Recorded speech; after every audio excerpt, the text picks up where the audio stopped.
Predicción nos habla de antes, dicción, decir. Predicción. Otras definiciones de la palabra profecía serían don sobrenatural que consiste en conocer por inspiración divina las cosas distantes o futuras, o don sobrenatural para pronunciar. En este episodio te voy a hablar de algunas profecías bíblicas y antes de entrar de lleno en el tema, te quiero comentar algunas características singulares que tiene la Biblia. Por ejemplo, fue escrita en 3 continentes diferentes: Asia, África y Europa, en 3 idiomas diferentes: arameo, hebreo y griego. Fue hecha en un lapso de 1500 años y participaron alrededor de 44 autores diferentes. Esos 44 autores diferentes eran de diferentes profesiones, de diferentes niveles socioeconómicos. Por ejemplo, había pastores, había pescadores, había guerreros, había reyes, había sacerdotes, había líderes, diferentes perfiles, pero sin embargo, a pesar del lapso tan amplio en el cual se escribió los 66 libros de la Biblia, los diferentes idiomas, las diferentes ideologías, todos los 66 libros de la Biblia llevan una línea de coherencia. Ningún libro contradice al otro. Y de hecho hay una cantidad impresionante de referencias cruzadas entre los diferentes. Voy a presentar una gráfica. Perdón. Disculpa. Aquí está. Esta es una gráfica que muestra las interacciones o las referencias cruzadas que hay entre los diferentes libros. En el eje horizontal podrás ver unas manchas o unas barras blancas y unas grises. Aquí esta gráfica, estos arcos, nos hacen referencia del libro del cual sale la referencia, por ejemplo, del pasado hacia el futuro, que serían las profecías, y otras que van del futuro al pasado. Por ejemplo, pueden ser que algún personaje de la Biblia citó algún libro o algún versículo del Antiguo Testamento. Por ejemplo, cuando Jesús fue tentado por Satanás, Jesús no discutió con argumentos diversos con Satanás, sino solamente le citó versículos de la Biblia y eran versículos del Deuteronomio. Entonces, esa es una referencia por ejemplo, del futuro hacia el pasado. Estas referencias cruzadas son 63.779, o sea, interacciones entre los libros. Entonces, estamos hablando de 1500 años, 44 autores, 66 libros, 3 idiomas diferentes, diferentes culturas, diferentes formas de pensar. Sin embargo, hay casi 64,000 referencias cruzadas entre los diferentes libros. Imagínate, ponemos el ejemplo más sencillo. Ponemos que vamos a hacer un ejercicio, vamos a juntar a 5 autores, no a 44, solamente a 5, que hablen 2 idiomas diferentes. Por ejemplo, para ponerlo un poco nivelado con lo de la Biblia, pongamos que uno habla y escribe en griego y otro habla y escribe en inglés. Y que son de países diferentes, ellos no se conocen y tiene que haber por lo menos 2 referencias cruzadas entre ambos autores. ¿Tú crees que sería posible si no se conocen, si no saben de qué están escribiendo los otros? Si no saben de su existencia, ¿tú crees que puedan desarrollar 2 referencias cruzadas? Estaría muy complicado. Ahora imagínate casi 64,000 referencias cruzadas en 66 libros, en un lapso de 1500 años, 44 autores, 3 continentes y 3 idiomas. Esto no confirma que la Biblia es un libro inspirado por Dios, pero confirma que es un libro completamente diferente a cualquier otra cosa que haya desarrollado la humanidad. Te dejo en la descripción de este episodio la referencia donde está esta gráfica, y los autores, nada más para cuestiones de crédito, se llaman Chris Harrison y Christoph Romhild. Y otra cuestión importante de la Biblia es que se ha traducido entre idiomas y dialectos. Se ha traducido alrededor de 3,000 idiomas y dialectos, tanto la Biblia completa como puede ser nada más el Nuevo Testamento, 3,000. Y el segundo libro con más traducciones es El Principito, con 300. Entonces estamos hablando de 3,000 traducciones entre idiomas y dialectos diferentes, 3,000 la Biblia y 300 el segundo lugar, que es El Principito. Ok, en cuanto a profecías en general, la Biblia tiene 1,800, y específicas sobre Jesús, sobre el Mesías, son 300. O sea, hay 300 referencias en la Biblia que hablan por lo menos 500 años antes del nacimiento de Jesús, que hablan sobre Jesús, sobre cómo iba a nacer, cómo lo iban a traicionar, cómo iba a morir. Eso estadísticamente, los que saben del tema de la estadística, es prácticamente imposible. La probabilidad de que en una sola persona se hayan cumplido 300 profecías, el número es tan ridículamente bajo que es prácticamente imposible de que suceda, y sucedió con Jesús. Vamos a ver 9 profecías de las 1,800 que hay en la Biblia, y de las 300 específicas sobre Jesús, vamos a ver 9. Y vamos a empezar con el nacimiento virginal de Jesús. Esto está referenciado en el libro de Isaías. Isaías escribió entre el año 701 al 681 a.C. O sea, 681 años de Cristo se escribió lo siguiente. Esto está en Isaías capítulo 7, versículo 14. Por tanto, el Señor mismo os dará señal. He aquí que la Virgen concebirá y dará a luz un hijo y llamará su nombre Emmanuel. Está hablando del nacimiento virginal de Jesús, casi 700 años antes de Cristo. La segunda profecía es sobre el nacimiento en Belén. Es muy complicado que alguien tenga el control del lugar donde va a nacer. Entonces, esto está referenciado en Miqueas, que Miqueas era un profeta que vivió entre el año 735 y 700 antes de Cristo. Y menciona Miqueas en el capítulo 5, versículo 2. Pero tú, Belén Efrata, pequeña para estar entre las familias de Judá, de ti me saldrá el que será Señor en Israel, y sus salidas son desde el principio, desde los días de la eternidad. O sea, aquí no está hablando de un ser eterno, está hablando de Dios. Luego, la tercera profecía es que hará milagros. Esto está referenciado en el profeta Isaías, que fue del 701 al 681 cuando se escribió el libro de Isaías. La referencia es el capítulo 35, versículos 4 al 6. Decid a los de corazón apocado, esforzaos, no temáis, he aquí que vuestro Dios viene con retribución, con pago, Dios mismo vendrá y os salvará. Entonces los ojos de los ciegos serán abiertos y los oídos de los sordos se abrirán. Entonces el cojo saltará como un ciervo y cantará la lengua del mudo, porque aguas serán cavadas en el desierto y torrentes en la soledad. Entonces, 700 años antes de Cristo está referenciado de que iba a curar o a sanar ciegos, mudos, cojos, etc. La cuarta profecía es que será traicionado por un amigo cercano, y esto está en Salmos 41:9. Salmos es del año 1531 al 460, cuando es el lapso en el cual se recopilaron todos los salmos.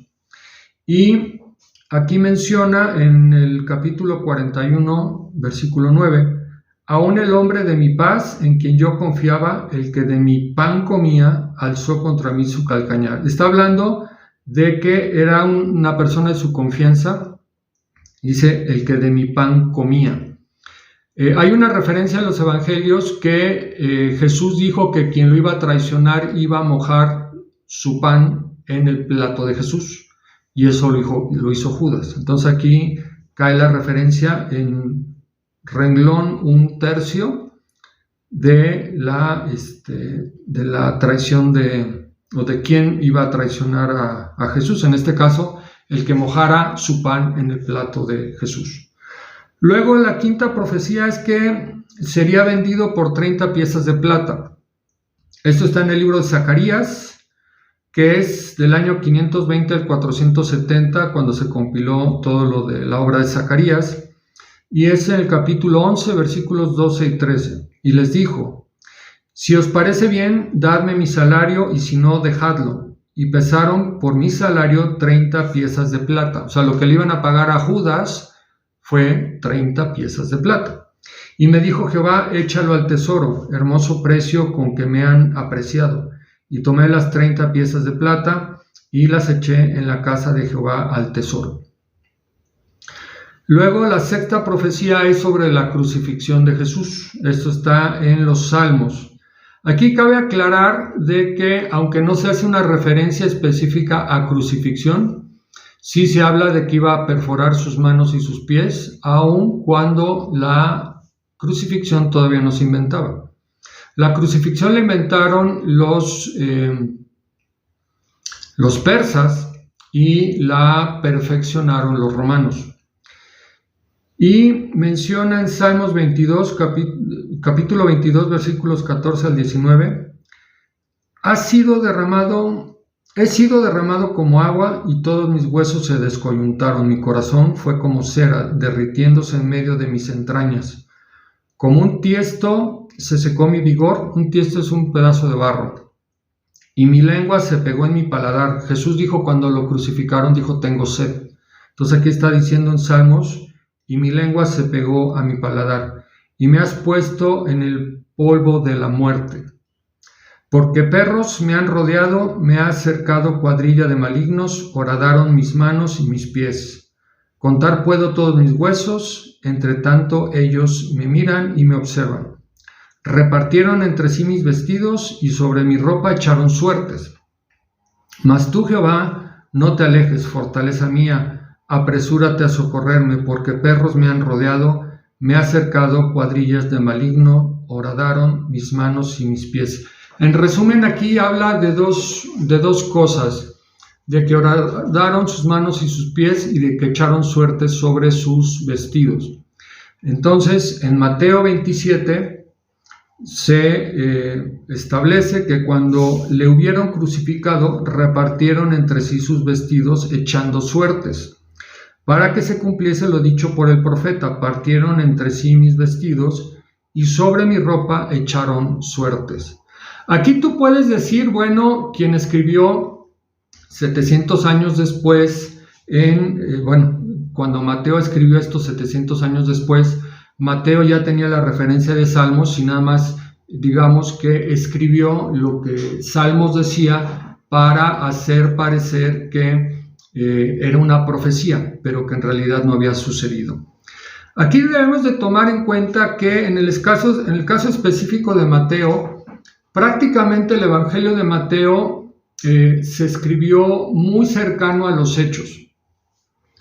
Prácticamente fue en tiempo real. Entonces, a lo mejor unos cuantos años de diferencia. Pero aquí lo importante es que cuando se escribió el Evangelio de Mateo, estaban vivos los testigos de la crucifixión.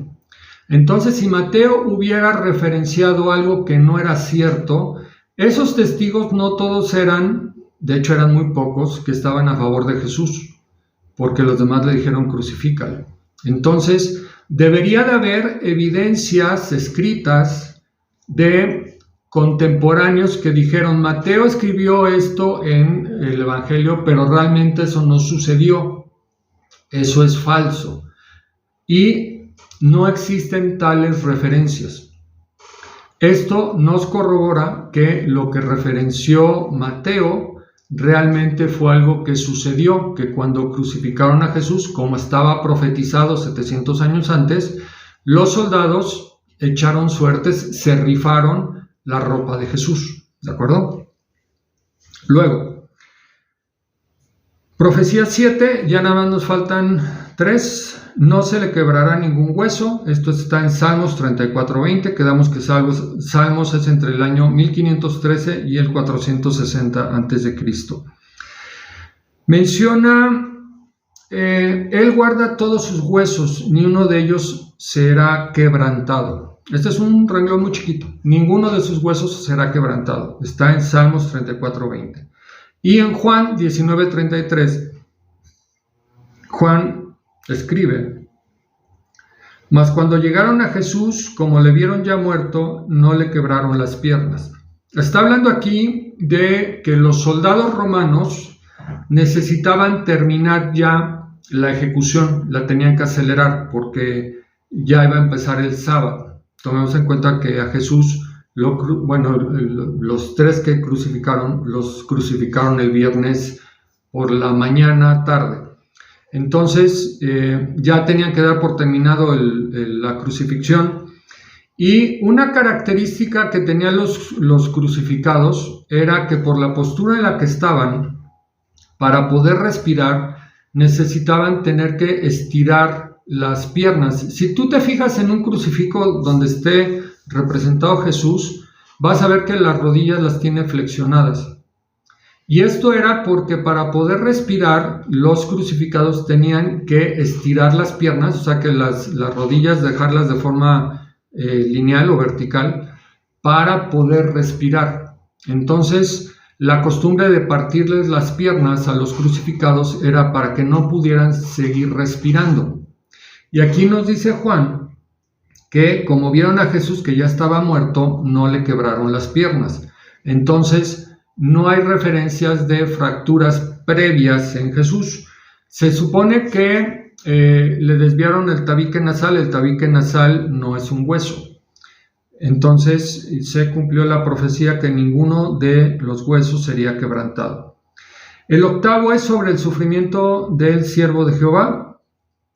Salmos 16:10. Porque no dejarás mi alma en el Seol. El Seol era el lugar donde se decía que llegaban las almas de los fallecidos, no el infierno, sino el lugar donde llegaban las almas de los fallecidos. Entonces aquí nos dice que porque no dejarás mi alma en el Seol, ni permitirás que tu santo vea corrupción. O sea que corrupción sería que se descompusiera su cadáver. Entonces, ni el alma de Jesús quedó en el Seol, ni su cuerpo se descompuso porque resucitó. Si quieres saber más sobre la resurrección, tengo un episodio completo, te dejo la referencia aquí arriba, del episodio donde hablo a profundidad de la resurrección, y te presento 5 evidencias que corroboran que la resurrección se llevó a cabo. Entonces te recomiendo que veas ese episodio. Y finalmente nos habla del sufrimiento del siervo de Jehová. Este es el más largo, pero a mi parecer, el más impactante por lo preciso de la descripción. Y esto está en el libro de Isaías, que quedamos que Isaías es del año 701 al 681 a.C. Menciona: ¿quién ha creído en nuestro anuncio y sobre quién se ha manifestado el brazo de Jehová? Subirá cual renuevo delante de él, y como raíz de tierra seca no hay parecer en él, ni hermosura. Le veremos más sin atractivo para que le deseemos. Despreciado y desechado entre los hombres, varón de dolores, experimentado en quebranto, y como que escondimos de él el rostro, fue menospreciado y no lo estimamos. Ciertamente llevó nuestras enfermedades y sufrió nuestros dolores. Y nosotros le tuvimos por azotado, por herido de Dios y abatido. Mas Él herido fue por nuestras rebeliones, molido por nuestros pecados. El castigo de nuestra paz fue sobre Él, y por su llaga fuimos nosotros curados. Todos nosotros nos descarriamos como ovejas, cada cual se apartó de su camino, mas Jehová cargó en él el pecado de todos nosotros. Angustiado él y afligido, no abrió su boca. Como cordero fue llevado al matadero, y como oveja delante de sus trasquiladores enmudeció y no abrió su boca. Por cárcel y por juicio fue quitado, y su generación, ¿quién la contará? Porque fue cortado de la tierra de los vivientes, y por la rebelión de mi pueblo fue herido. Y se dispuso con los impíos su sepultura, mas con los ricos fue en su muerte, aunque nunca hizo maldad ni hubo engaño en su boca. Con todo eso, Jehová quiso quebrantarlo sujetándole a padecimiento. Cuando haya puesto su vida en expiación por el pecado, verá linaje y vivirá por largos días, y la voluntad de Jehová será en su mano prosperada. Verá el fruto de su aflicción de su alma, de la aflicción de su alma, y quedará satisfecho. Por su conocimiento justificará a mi siervo justo a muchos, y llevará las iniquidades de ellos.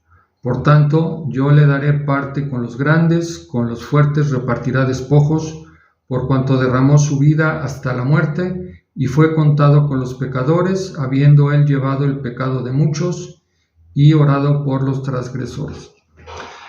Todas estas profecías que te presento en este episodio nos habla del sacrificio de Jesús en la cruz. Ese sacrificio se llevó a cabo porque toda la especie humana, por ser pecadores, estamos condenados a la muerte espiritual.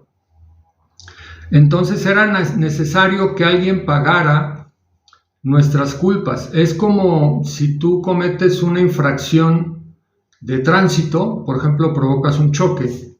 Hay heridos, hay daños materiales. Entonces, a ti te llevan detenido y tienes que pagar una multa por ese daño que causaste para reparar el daño o los daños que se generó ese evento que tú provocaste. Entonces, el juez determina el monto que hay que pagar. En este caso, toda la humanidad, porque somos pecadores, tenemos una deuda. Y imagínate que tú estás detenido o detenida y te ponen una multa de $50,000 o de $1,000,000 de pesos mexicanos.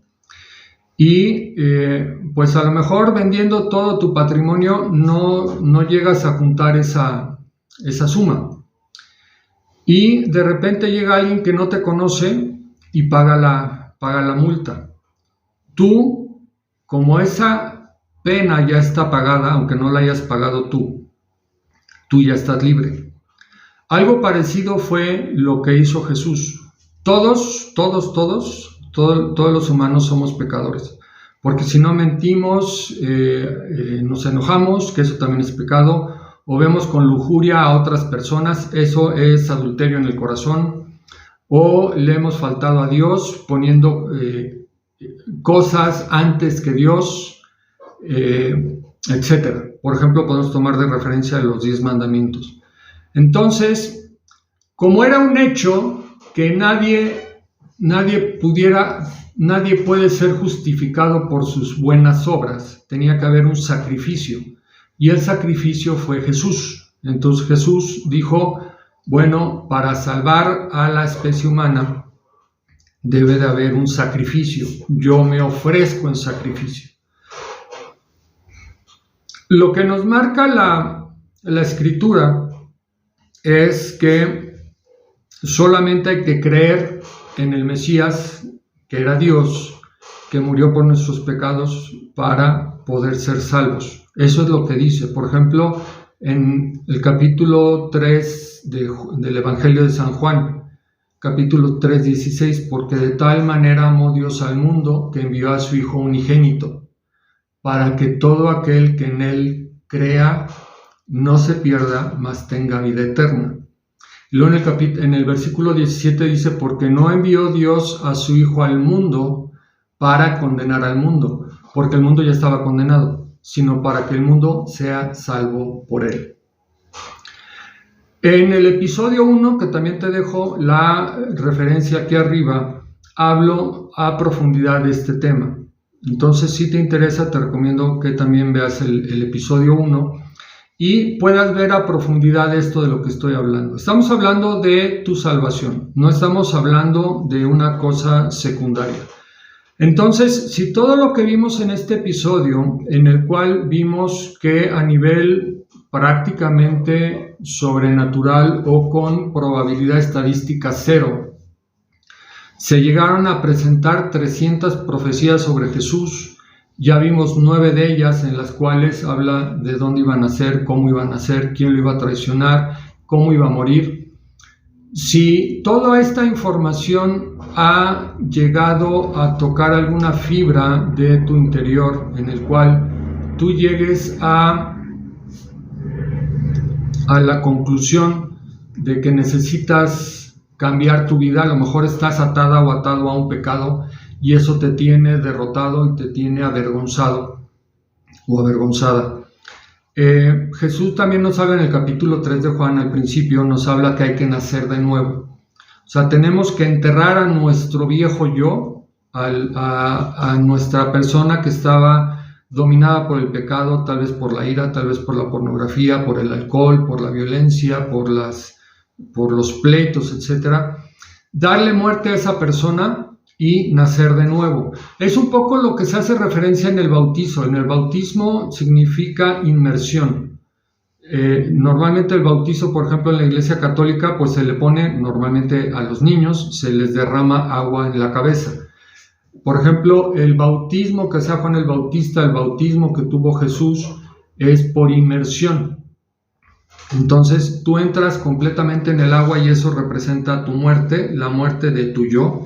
Y cuando sales es una representación de la resurrección de Jesús o de tu nuevo nacimiento. Entonces, dice la Biblia que quien confesare con su boca que Jesús es el Señor y creyere en su corazón que Dios lo levantó de los muertos, o sea que resucitó, será salvo. Entonces nos habla de que hay que confesar con la boca y que hay que creer en el corazón. Normalmente esto se hace con una oración, por ejemplo, y de hecho en alguno de los episodios lo he hecho, que yo digo una oración y tú me tienes que repetir lo que yo digo. Aquí lo importante no es la oración en sí no es una oración mágica. Lo que tú tienes que hacer en caso de que sea tu situación es, tienes que creer que Jesús murió por tus pecados, y que Jesús resucitó, que Jesús es Dios. El creer nos da la salvación, el creer en Jesús como Dios, como Salvador, que es el único medio. Jesús dijo, yo soy el camino, la verdad y la vida, nadie va al Padre sino por mí. Eso es muy determinante, el camino, la verdad y la vida. No dijo, soy uno de los caminos, soy una de las verdades o soy uno de los tipos de vida. Y dijo, nadie va al Padre sino por mí. No dice algunos, no dice casi todos, dice nadie va al Padre si no es por mí. Eso es sumamente claro en las Escrituras. Entonces te invito a que, si es tu caso, hagas esta oración, que tú de una forma personal, de una forma privada, pienses en esto, pienses en tu situación, en lo que tu vida hasta el momento te ha traído, y Jesús puede cambiar radicalmente tu vida. Dios puede cambiar radicalmente tu vida, e independientemente del tipo de problemas que tengas paz en tu corazón. Y sobre todo que tengas la vida eterna. Finalmente te voy a poner un ejemplo para que nos quede un poco más claro de lo que hizo Jesús en la cruz. Imagínate que tú estás en tu casa y tu casa se empieza a incendiar y por alguna situación tú quedas inconsciente, atrapado en tu casa. De repente despiertas y estás en una camilla al pie de una ambulancia y te están trasladando a un hospital. Y te enteras que hubo un bombero que arriesgó su vida y te sacó de las llamas. Y ese bombero está estable, pero está hospitalizado con algún tipo de daños.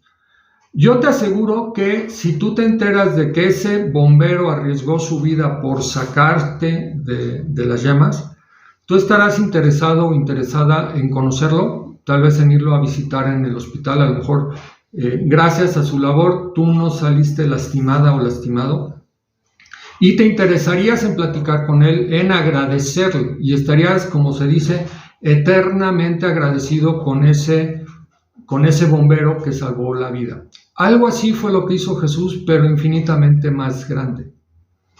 Jesús estuvo dispuesto a fallecer en la cruz por tus pecados y por mis pecados. Y lo único que pide es que creamos en Él.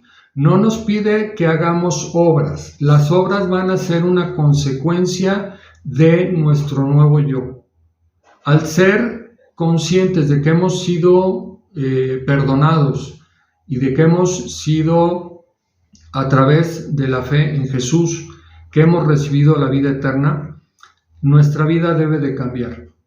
No se trata de decir, bueno, sí, yo creo en Jesús y viva la vida porque Él ya pagó todos mis pecados, pasados, presentes y futuros, y vamos a pecar porque yo ya soy salvo. Eso no es una persona salva, esa es una persona cínica. El que tú seas consciente de que Jesús murió en la cruz por tus pecados y que es la única forma en la cual el Padre te va a aceptar en la vida eterna, la otra alternativa es el infierno. Jesús es el personaje en la Biblia que más habla del infierno. ¿Sí? No es un cuento para espantar a los niños. Y tú sabes de lo que estoy hablando. Entonces, aquí no se trata de algún compromiso personal, porque yo tal vez ni te conozco. Se trata que tú de forma honesta analices tu vida, analices lo que has avanzado. Tal vez seas muy próspero en lo económico, pero tal vez estás sacrificando a tu familia, o tu vida familiar es un infierno, o a lo mejor tu situación económica es muy mala y eso ha afectado todas tus relaciones o todas tus interacciones y tu forma de relacionarte con las demás personas. Entonces, esta es una oportunidad en la cual tú puedas darle valor al sacrificio de Jesús y que eso te traiga paz, te traiga la convicción de la vida eterna. Todo este canal, y con toda tu mente 7, está destinado a tratar este tipo de temas, a dejar claramente cuál es la forma en la cual nosotros llegamos a darle el valor que tiene el sacrificio de Jesús en la cruz. Yo no hablo de abundancia económica, ni de salud, ni de prosperidad. Yo hablo de la muerte de Jesús en la cruz y de por qué Él murió en la cruz y de que podemos tener una vida feliz, tal vez sin tanta ambición material, pero sí con la certeza de que estamos pegados a Dios y que nuestra vida depende de Él y que podemos cambiar nuestra vida. Y no voy a dar nombres, pero seguramente tú has visto gente muy famosa con mucho dinero que ha tenido gran fama, una cantidad ilimitada de recursos y que llega un momento que se quiere suicidar porque no le ve ningún sentido a la vida. Y cuando conocen a Jesús, cuando lo aceptan como su Señor y Salvador, su vida cambia. Y prácticamente no pueden hablar de otra cosa. Entonces te invito a que hagas esa oración, una oración muy personal. Nada más recuerda que hay que confesar con la boca, hay que decirlo, que Jesús es el Señor, o sea que Jesús es Dios, que murió por nuestros pecados. Arrepiéntete, platica con Él, dile cuáles son tus pecados, descarga tu alma con Él, no tienes que hablar con nadie más. Y te recomiendo que leas la Biblia todos los días. Si no tienes una Biblia, consigue una Biblia. Comienza por el Evangelio de San Juan. Luego lee los demás evangelios, las cartas de los apóstoles. Te recomiendo que te busques una iglesia que esté basada en la Biblia y que puedas crecer en el conocimiento de la Biblia para que vayas creciendo en tu intimidad con Dios. Ya después, si quieres, métete en el Antiguo Testamento. Hay cosas que tenemos que poner en su contexto, hay cosas que suenan para nuestra mentalidad del siglo XXI, cuesta muchas veces el comprenderlas, pero para eso te recomiendo que vayas a una iglesia en la cual estudien la Biblia y puedas ampliar tu conocimiento. Pero la salvación no te la va a dar la iglesia te va a dar crecimiento y lo importante es tu relación personal con Jesús y con Dios. Yo soy Sergio Quintana, esto es Y con toda tu mente 7. Nos vemos en el siguiente episodio. Gracias.